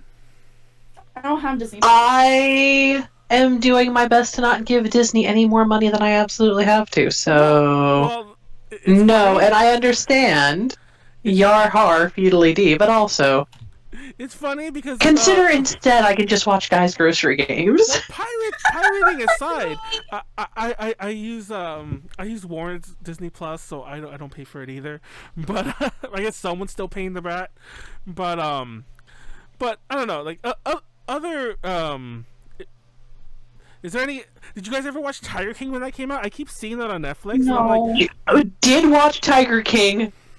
did you? Absolutely insane ride from start to finish. Also, like, I know everyone wants to hate on Carol Baskin. She's not even the worst of the people to like screw with the Tiger King in that series. Like, I watched that, I'm like, yeah, she sucks, but literally everyone else also screwed this man much harder. Tiger King is wild. Perfume I on watched- Disney Plus, and so is Yoshiki. Don't get me started on Yoshiki. I watched Devs on Hulu, which I Wait, highly wait. recommend. That's giving Disney your money too. It is, but I've also had a Hulu account since before Disney was the majority stakeholder. Okay, I guess that's fair. Like, I also have not paid for cable in God knows how long. I think Hulu and the extended Verve are the only streaming services I pay for. What's Hulu? Yeah, what's... What? Oh, no, I was saying, what's cable? Oh yeah. Oh, yeah. What is cable anymore? The other Yeah, day- that's why whenever boomers are like, "Can you believe that the media manipulates you and what you watch on TV?" I'm like, no millennial has had cable in Exactly. years. Why do you think we're a little Gen- more educated? Like, I don't have time to be manipulated by the media because I have to actually search for something I want to watch before it's on. Related note, I think everyone needs to download Pluto TV. What's It is a free streaming service that actually has channels, and they have a 24/7 Bob Barker era Price is Right channel. What? All day, every day, old Price is Right. Oh, what the hell? Bro. So I get it has ads, but they're like they are either like Skechers ads for other channels on Pluto TV, or like internet ads. Skechers ads. But yeah, there's like several hundred channels of stuff on there, and because I was like, well, we'll check it out. It's free. It doesn't even require you to like make an account or anything. But they have a channel that's old MTV reality shows. Oh, yeah. They Next. have the 20. They do have Next. Oh my god, I want to watch Next. I so caught an bad. episode and like we were flipping through it. Caught an episode of Next. They have the 24/7 Price is Right channel. They have a channel that's just a bunch of old game shows. They've got a couple news channels and a couple sports channels. They have a channel that shows this British crime series called like the Midsummer Murders. And Jesse and I were like, well, we're gonna watch this. We're gonna see what's up.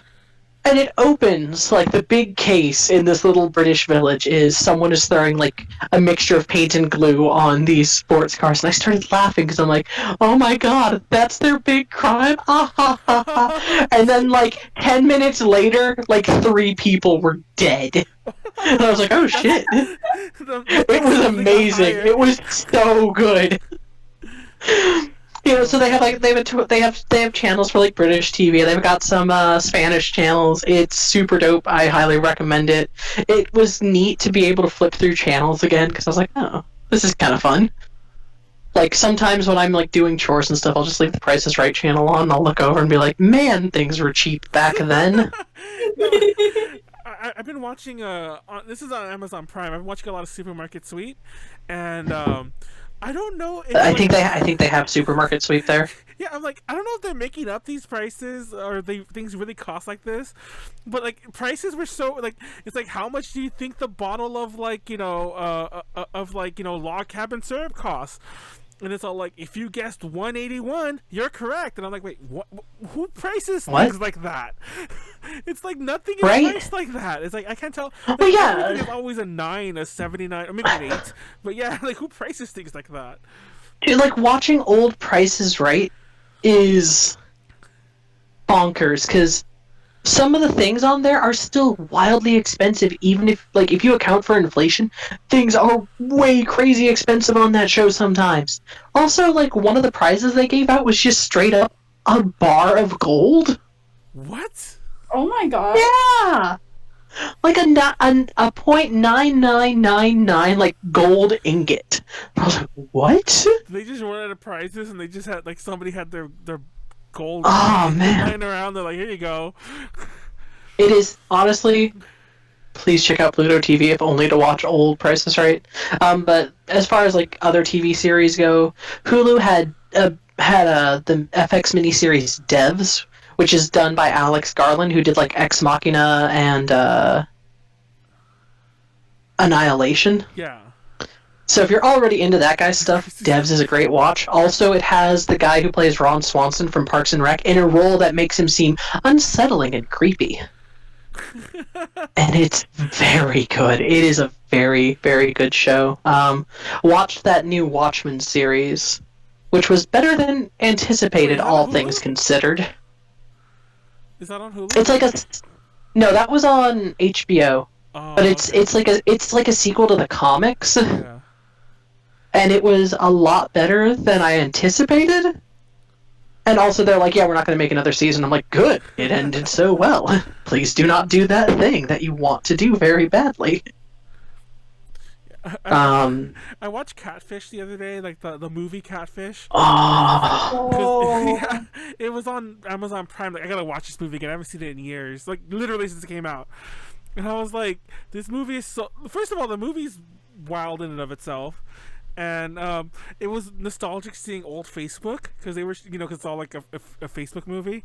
And then Oh man, about the old show. Facebook. Remember that show that came out of it? Catfish? Yeah, because every week, like, Jesse or I yell at each other, you got me there. Stop catfishing people, Nyaru. Yeah. Stop catfishing Stop people. catfishing everyone. It's actually hilarious because, like, if you've ever seen the Catfishing, documentary... if you think about it. Wait, what did you say? Is VTubing considered catfishing if you think about it? Well, you have a pretty on-model VTuber, so probably... I mean, I would also state that everyone understands that the VTube is definitely not you. Exactly. Like, Jordan, for those who haven't been keeping up... You'd be surprised. Jordan has a slime VTuber. I would like to think that if they ever meet Jordan, I'd be like, you're not a big ball of slime, They wouldn't assume that. I would hope so. Stop fishing. Yeah, stop fishing, wait, who's fishing?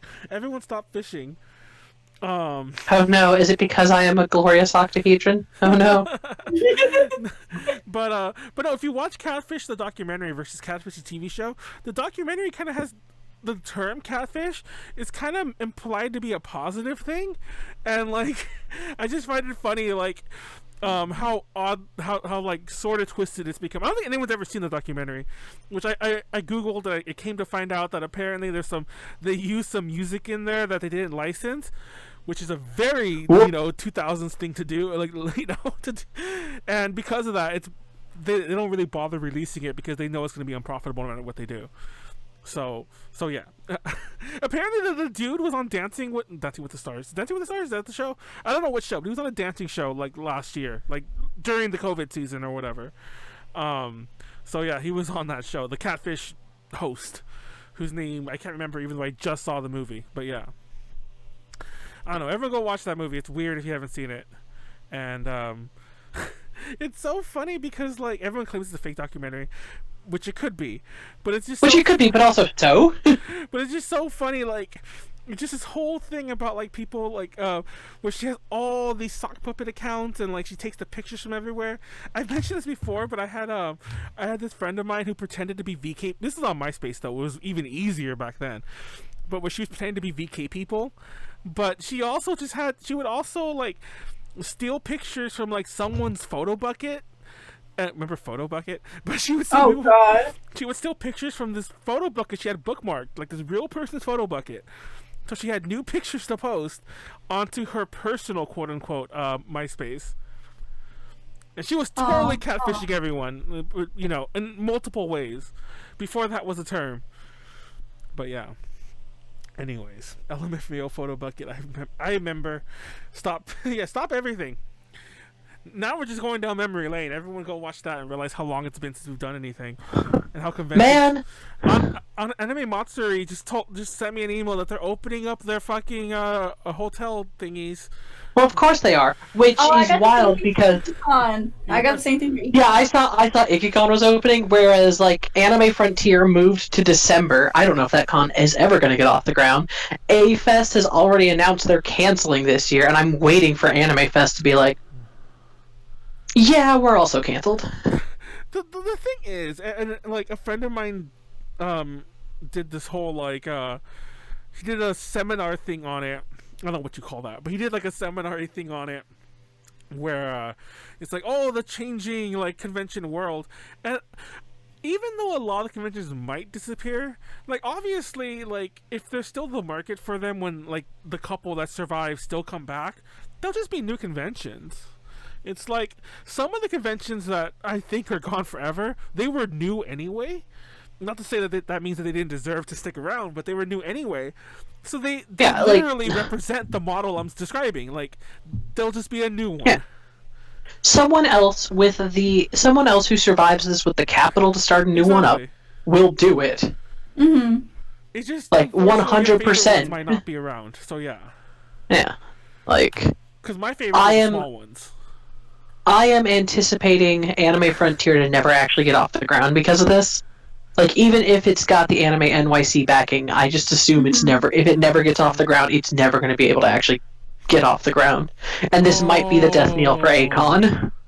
Oh, yeah. Well, first of all, I remember this Anime Frontier one now that I'm looking at it. But yeah, definitely A-Kon. When A-Kon canceled again this year, I was like, didn't they just make that post about all the literal, like, mountains of debt they apparently had? So I was just like, this can't be helping. Yeah. So you could tell me to them anyways. You don't like them? Yeah. No, like it's just known that they had a lot of debt ever since the new guy came in. Oh yeah. So it was bound to happen that they were gonna go into the ground. I mean, yeah. with or without COVID, honestly. Honestly, and even before the new guy, like, yeah. I know A-Kon, like, upper staff, and they're just like, there were problems before this new guy took these on. Mm-hmm. So, the writing was on the wall like 5 years ago. It was just a matter of time. I'm just so surprised. It's sad because A-Kon, up until now, for those who don't know this, A-Kon and AX always argue back and forth about which one was the first anime convention, because Anime Expo technically started after A-Kon, but the first year of Anime Expo was called Anime Con or something like that. So depends on how you look at that. So yeah,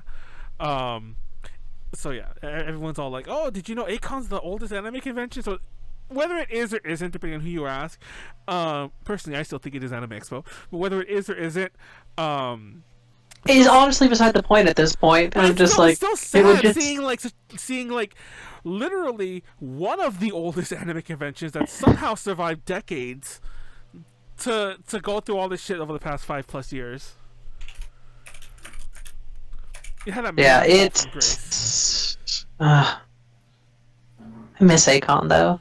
Honestly, I was reminiscing about the A-Kon at the Fair Park, which was just such a miserable time, but they rented out like an actual concert venue for the concerts, and that was dope. Actual stage, actual lighting, actual sound system. That was so dope. You should come to Fanime, because Fanime, first of all, Fanime, the concerts are free, and Fanime also rents out a hall for the concerts, like an actual venue, like a literal venue. Like, imagine like renting out, and it's not quite as modern, but imagine renting out like the LA Live venue, because it's pretty big. But imagine renting out that venue, but they don't charge you more for it. You know, you still go to it and like, you know, see your concerts. Did you guys see that ICP is playing at Anime Midwest? Yes. Wait, what? Yes, not only are they playing there, kind of like it's only guests, I think, so far announced. I don't know if they're going to be the only guests. Anime Midwest has Insane Clown Posse playing for an additional $20, and they promise they won't spray Faygo into the crowd, so it's cosplay safe. It's insane. Which 100% means that, like, Violent J's furry child is going to be wandering the halls. Exactly. And I'm like, I want to go just to see the fucking... Because I know Violent J also has, like, a Juggalo fursuit. Because he's like, I am supportive of my kid. I don't understand, but I'm also getting a fursuit. And I'm like, bold stance, buddy, but you do you. I want to see this so bad. I want to see it, but also thing I've ever heard. Anime Midwest is also just not a con anyone should go to.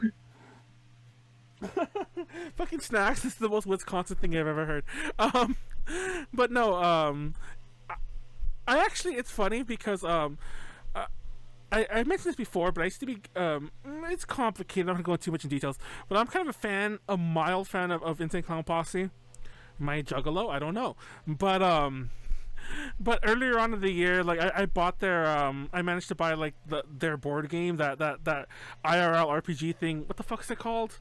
Morton's List. The one basically like back in the day, it's like, oh, you know, you can get arrested for doing some of the shit in the game, and it was like banned from Gen Con and shit like that. I did a DTL on that, and I remember like Violent J's brother is the one who I think created it. I forget his name off the top of my head, and he like commented on the YouTube video we did. But TLDR, it's just so crazy that ICP has been like coming up in like the A to J-ish circle so much. I'm like, I want to go to Anime Midwest and almost go see them. I'm not going to for a million reasons. I mean, consider instead that when we all get the sweet, sweet Rona vaccine, we just get press passes for the gathering. There you go. I was like, I feel like it's relevant now. It's like, let's go interview ICP next. Let's do this. What is happening? Tell us about your waifu, ICP. Yeah, it's like, come on, tell about your waifu. Tell us about your Fago tuber. And show us the Juggalo fursuit and everything. Like, you know. By the way, totally funnily related. This week we're doing the 18+ podcast, the FA podcast, FAP. And we do it bi-weekly, so last week we were off, this week we're doing it. It's on furries. That was not like, that's just the perfect segue to mention that. So you want to hear us talk more about furries. We have a friend, we have a different friend, not the one that was on our furry UPZ, but a different friend coming on the furry podcast this Friday. He's going to talk about like the parting he's done, like some of the commissions he's done, like a lot more shit that I think fits more with the fapness. But anyway. I will say, furries, if you ever want to make money, do some commission work for furries. Always pay on time, always tip very well. I knew a guy in college who made fursuits, and he was like, yeah, for about $300 in materials, I charge like $4,000. No, exactly. Like I mean, don't ask why. I mean, don't ask why. I literally was not trying to get a fursuit, but I guess I'm explaining why. But I was looking into how much they cost out of curiosity, and they're insane. Cause like they're so. Yeah. I guess because they're obviously personalized. I guess insane. Wait, they're big. Yeah. Those things, like the materials aren't cheap. It's not cheap to carve foam and put fur on things, and yeah, like it makes sense that these cost money. So I looked into it, and I was but then you think about how many people. When you think about how many people have, it's like the furries built the modern internet, so like they got money. I'm pretty sure you've heard all the nonsense. I don't think we're going to talk about it this week, but I want to... Maybe I'll do a DTL presentation on it one week. But there's all this art... Like, not even just the meme. There's, like, literal, really, really grounded reasoning that the U.S. anime fandom is just born out of the furry fandom. Like, it's a very real thing. Like, all the first people who, like, brought the first anime conventions, brought the first anime guests here, it was all, like, spun off the furry fandom. I mean, that tracks, though. All the same names are attached. It's insane. Like, all, you know, like the Fred Pattons of the world, and like if you're really into like, you know, the people who were writing about anime before it was trendy or whatever, it's insane. TLDR, furries brought us anime. So I remember I was watching, it was a YouTube video. I don't know if you know it, but it was like, I don't even know if it was a YouTube video actually. I just remember watching a documentary about like furries. And like how like furry culture actually like came into being in the United States, and it originally started off with like this. I think it was like a sci-fi con. I don't remember like what kind of con it was, but it was like a old ass like one of those 70s 80s conventions, way back then. And the first instance of anything furry, like especially like the NSFW side, was like this mini commercial cartoon that they used to show at like this little club that would meet at like these conventions. It was interesting. I gotta find it because that got me thinking about it. Huh. I mean, that sounds exactly right. So yeah, I wouldn't put it past that. Because there's old pictures. Like if you ever look up like, oldest furry convention or oldest furry like. You look up an old furry picture, and there'll be pictures also from like the 70s, like of a fursuit, of somebody in a fursuit, but they'll be pictured next to somebody maybe cosplaying Ranma, and it's like, what is this reality? I guess that's not too old. That's not the right age, but they'll be cosplaying something anime. Ranma's still a little too new for that, but for what I just described, but still, yes, it's insane, and I guess you still kind of see that even at anime conventions today. TLDR, it is my thing, and I mentioned this in the past. I mentioned this when we did the UPZ on furries. It was still during quarantine. I forget exactly when. That was episode 100, sometime last year. That once everything settles down and all the cons start coming back, I'm definitely gonna go to a fur convention, some sort of fur con. And there are several in California. They're all really small though, but they're because they're like a couple of a few hundred people at a hotel, and see what happens. It'll probably be me just getting drunk again. So everyone come up and hang out with me there. But yeah. I mean, maybe you can go find our friend Brennan Williams, friend of the furries, and hang out with him. Is he a friend of the furries? He thinks furries are dope. Also, he also has a VTuber now, named Jibo. What? Is real cute. He sings VK karaoke sometimes on his VTube. What? Oh my god. Why haven't we interacted with him more? Fun fact for those who don't know, Brennan Williams was, unfortunately, that episode is probably lost forever unless Rose has a copy of it. He was our very first guest on the original A to J podcast, A to J Talks, and we had an interview with him. The interview, I think, is still on our YouTube channel. I have a link to that. Oh man, it was dope. We complained about the Ghost in the Shell movie. Yeah. But the podcast, friend of the show, the podcast, very first guest, and this was like very early days. I think it was literally episode 3 or 4. It was right before he got signed to the WWE. Yes, even it was such crazy timing that like it's like was bonkers. Now he's like gigantic. Now he's too big for us, but we'll still. I'll tweet that interview out and probably like cringe, but it's fine. I'll look it up. So regular life, I'm like, yeah, basically. What? What does El Gore disputes that claim? What does that even mean? I don't even know what point of the conversation that was from, but anyways. I guess we'll wrap it up-ish there. If anyone wants to go to a con, next con I think I'm going to be at is to wrap up the whole con discussion, is I think ALA 2022, which is literally 9 months away. But that's enough planning. I can have some really good panels. I mentioned it many times that all the DTL presentations, which we do weekly, almost feel like me workshopping potential panel ideas. Not all of them, but like a handful of them. Definitely, like my Wuxia one and a few other the one on Billy and like Oda Tamita definitely have been like me workshopping panel ideas and like panel presentations. So yeah, everyone should come to that. Janet, what's new with you? Are you gonna just play more Final Fantasy for the hit online MMORPG? Critically acclaimed MMORPG Final Fantasy 14. Yeah, do that. I mean, the new Monster Hunter on the Switch comes out at the end of the month. Probably play that. The Nier remake comes out next month. Gonna play that.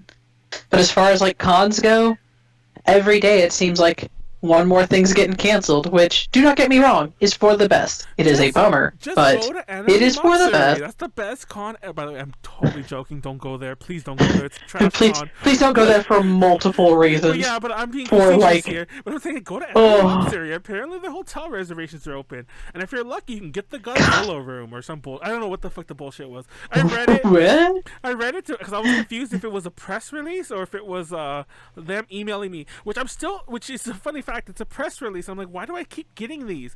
I swear to God, this is conspiracy theory. I know it is. but I think that they've seen that we've complained. They definitely have seen that we complain about them because I've heard it from staffers. I think that they noticed like they like, oh, A to J. They clicked enough. They saw my email on the site and they put me on the mailing list purposely because I never got their emails before, and I started getting them after we shit talked them all the time. So.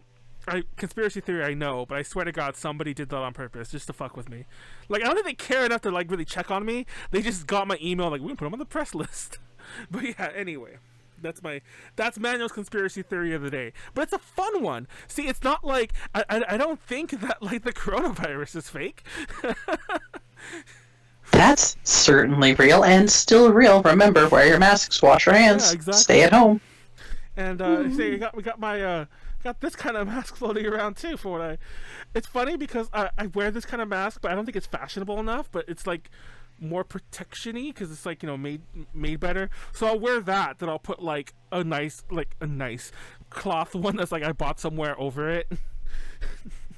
You know, over my nasty disposable one that's like, you know, which oh yeah, but two masks is the safer route right now. I recommend it anyway, but I'm just pointing out the fact that when I go out, usually I wear the actual quote unquote like effective mask underneath, and then I'll put like the fashionable one over it.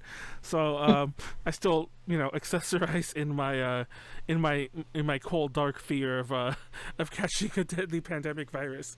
But yes, anyways, Nyaru, what's new with you? I mean, what's coming with you? Tomorrow I'm playing Command and Conquer Red Alert 2. Are you playing that with Yoro? Or Yeah. are you playing it? No, I'm just playing it by myself. Like, I got the game running, so I'm gonna play it. And then, hold on, I'm gonna go to my schedule. I'm having speaking of nostalgia that we were talking about earlier, I'm having a YouTube nostalgia night. So I'm just gonna watch, like, dumb YouTube videos that are nostalgic to me. Oh man. So including like a lot of Nico Doga classics, a lot of Oda Tomita, a lot of meme videos. Yeah, I'm gonna have time. Speaking of classic meme videos, someone in a Discord I'm in posted a link to the Giga Pudding ad. Giga Pudding? Giga Pudding! Oh! Yeah, I remember that. Remember Long Man or whatever the heck that was? That Oh man! I need to dramatic hamster, or is that what they called it? It wasn't a hamster, but dramatic hamster, which just turns the prairie dog or whatever from the mini motor show. Oh god. Yeah, like catching some of these things now, I'm just like, oh no. Like, the Square Enix account just told me, hey, Final Fantasy 12 is 15 today. I'm like, this is bad knowledge. Oh, Don't like that. just to close off a little Final Fantasy talk, I remember, like, I kept thinking about this. I'll never forget the very first time a friend of mine got Final Fantasy X-2, just to go on how stupid Final Fantasy numbering can be. He swore up and down that he got Final Fantasy 12, and I was so confused. He's like, I got Final Fantasy 12! And he brought it to my house, and it was X-2, and I was like... I'm like, you've played, and he, mind you, it's not like he's like. First of all, we were both kids, so he's like he's some boomer. But we were both kids. This was circa when 10-2 came out. But he had played the other games, so he would have known what this was. I'm like, it blew my mind. I mean, I will give him that. Calling it 10-2 was a bad idea. That is true. There was like no part 12 2, just 10-2. 12 sequel was at least called like Revenant Wings, and 4 sequel was called The After Years. But yeah, then they did it with 13-2 too, and I'm like, what are you doing? You letting it in, and where I number these? Like, to take that away, stop it, stop. But yeah. Fun factoid: that weird Kingdom Hearts one with all the numbers is pronounced 358 days over 2. Oh yeah, I was like, what? When I found the... anyways, I have that game. That's It's the DS bad. one. That's the DS one, If you get the PS4 remake, it's a movie. Yeah, exactly. Like I don't know if that's because they couldn't preserve the gameplay or they didn't like the game, but yeah, it's just a movie. Some of them I don't think were worth trying to remaster as games. Honestly, I don't think Dream Drop Distance was worth remastering. That's a bad game. No. Was Chain of Memories? I mean, Chain of Memories had like a bit of like connection, but that was just literally replaying one game. That was replaying. It sets a lot of story up for 2. Anyway, They make it less miserable to play for the remake. But yeah, it's just a lot of those games aged weirdly, My final hot which is a take- shame because. So, go ahead. My final hot take in Kingdom Hearts is that I wish they would stop re-releasing the PS2 remaster. I missed the Game Boy one, and I wish they would just re-release that. But The Game Boy. No, the Game Boy one I think plays better than the PS2 one, because the Game Boy one didn't require me to move near as much, and I didn't have to worry about a camera. It was a lot more card bullshit, which was the trend at the time. Oh yeah, Rechain of Memories or Rechain of Memories, It right? was a lot more. Yeah, Rechainer Memories is way more like action RPG with cards instead of just being a weird card game. God, Metal Gear Solid had a card game. They all Everyone had a weird ass card game, and I'm like, this is dope. Yeah, it's like Sell me fucking Metal. The second Yu-Gi-Oh! Wave some bullshit. Sell me Metal Gear Acid again on a smartphone, and I will buy it. Called. I'm like, what was that game called? I have it. The PSP one. Yeah, it was a card game. Yeah. Metal Gear Acid. Acid and Acid 2. They're good. They're not great, but man, they're real fun. They took Acid then programmed that game. But no, that was such a wild concept. But yeah, we're wrapping up there. A to J schedule. Tomorrow, me, Snacks, and Warren are playing Wild Arms 1 again. And we're continuing Wild Arms 1. I think we're on it's the 6th episode. I think we're about halfway done, so we're like coming off the other side of the hill. So tune into that. Friday, I already mentioned, it's Fab comes back. It's myself, Jordan, Snacks, and Moon is our guest. And we're going to be talking about furries, like I said. And we'll be drawing something furry related, I assume. I don't know exactly what. And then Saturday's DTL. It's same cast as last week, minus Q plus Molly. So yeah, it's everything's happening this week. It's all popping off, and yeah. Oh, this week's DTL has a theme, but actually I'll say it because I didn't want to announce the theme. It's even worth announcing, but we're all going to do on guilty pleasure media. I can remember the term guilty pleasure media, like things that we like, be it anime, be it music, be it movies or TV shows that are guilty pleasures. And yeah. Interesting. Guilty pleasures are for cowards. They are all pleasurable. I wanted to point out that, like, especially during quarantine, because I like some music that like people might consider. I'm like, just like what you like. Be it once again, be it music, be it movies, be it whatever. Just like what you like. Who the fuck? Just like what you like, as long as it's not like. Oh yeah, as long as it's not like illegal. Real. Yeah. But like when people are like, oh, NSYNC's my guilty pleasure. I'm like, no, man, that's just a pleasure. Yeah, it's just that was a pleasure manufactured and engineered for you to enjoy. Yeah, don't get me wrong. Enjoy it. You might like some stuff that I'll still like talk crap about, but don't dislike it because I'm doing it, because I'm saying some bullshit. Just yeah, like no one's out here going, oh yeah, carrots are my guilty pleasure. Yeah, exactly. Just do it. Like, no, man. Yeah, your guilty pleasure was manufactured to be a pleasure. Yeah, revel in it. Nyaru's guilty pleasure is quesadillas. Who the fuck eats those? Yeah. But oh, fuck you. Anyway, we wrapped it up there. Support us at patreon.com/AJConnections. Support us here. Like, comment, subscribe if you're on YouTube. Follow, subscribe if you're on Twitch. Follow Nyaru on her help, especially watch Nyaru for some of her trying to hit partner like in these coming weeks. So go hop over to Nyaru streams when for the rest of the week when we're not streaming, or join in and out. Who cares? Open up 2 tabs. Get your phone. Get your desktop. Like watch us both. You got access to multi-screens. Don't you lie to me. So just do it.